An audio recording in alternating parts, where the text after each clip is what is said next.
এই সাবিত কিয়ামতের কথা তুমি বলতেছো, কিয়ামত যে হবে, কিয়ামতের মাঠে দাঁড়ানোর জন্য যে যোগ্যতা, যে পাওয়ার লাগবে, যে আমল লাগবে, সেই আমল কি তোমার তৈরি হয়েছে? তুমি কি তৈরি করেছো? আমরা মেয়ে বিয়ে দেওয়ার আগে, ঘর বাঁধার আগে, আমরা ঘর বাঁধার আগে লট তৈরি করি, সিমেন্ট তৈরি করি, বালি তৈরি করি, টাকা পয়সা জোগাড় করি। সাহাবীরে, তুমি কিয়ামতের কথা বলছো, কিয়ামতের জন্য তুমি কি সামান তৈরি করেছো? ওই সাহাবী বলছে, লা সালাতা কাসীরিন ওয়ালা সাদাকাতা কাসীরিন। ও ইয়া রাসূলুল্লাহ, ইয়া হাবিবাল্লাহ, লা সালাতা কাসীরিন, তেমন নামাজ নাই, ওয়ালা সাদাকাতিন কাসীরিন, তেমন সাদাকা আমি করতে পারি নাই, ওয়ালা সিয়ামা কাসীরিন, তেমন রোজা রাখতে পারি নাই। তার মানে কিছু কিছু রোজা রেখেছি, কিছু কিছু নামাজ পড়েছি, কিছু কিছু সদকা করেছি।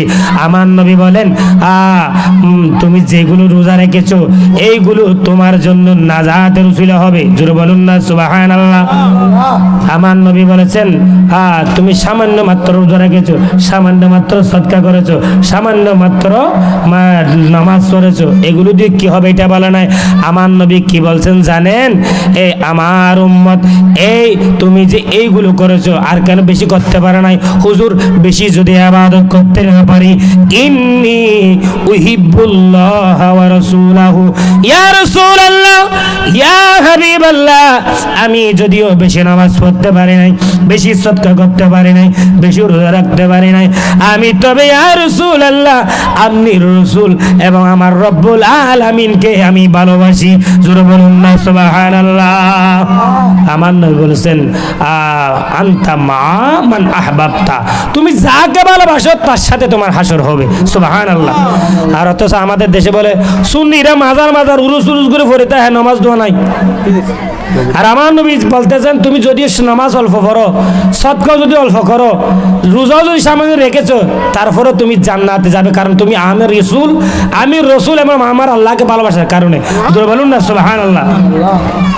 তবে এখানে আমি আবার নামাজ না পড়ার জন্য বলতেছি না, নামাজ অবশ্যই ফরজ, নামাজ অবশ্যই ফরজ, নামাজও লাগবে, জিয়ারতও লাগবে, মাজারও লাগবে, ওলিও লাগবে, আল্লাহও লাগবে, রসুলও লাগবে, সাহাবীও লাগবে, কোরআন লাগবে, হাদিস লাগবে, মেজবানও লাগবে, ফাতিহা লাগবে, জিয়ারতও লাগবে। মানুষের সাথে সামাজিকতা রেখে আপনাকে জীবন যাপন করতে হবে। জোরে বলুন না সুবহানাল্লাহ। এটাই তো মুসলমান। হ্যাঁ, মুসলমান তো তাকে বলা হয় যে দুনিয়ার সবার ক্ষেত্রে শুধু নামাজ দোয়া নিয়ে পড়ে থাকলে হবে না। শুধু নামাজ পড়লেন, ডাইরেক্ট আবার ঘরের মধ্যে ঢুকে গেলেন, এটা মুসল্লি না। আপনি নামাজও পড়লেন, আত্মীয় স্বজনদের খবর নিতে হবে। আপনি নামাজ পড়লেন, মেয়েকে কি সমস্যা হওয়া? হ্যাঁ,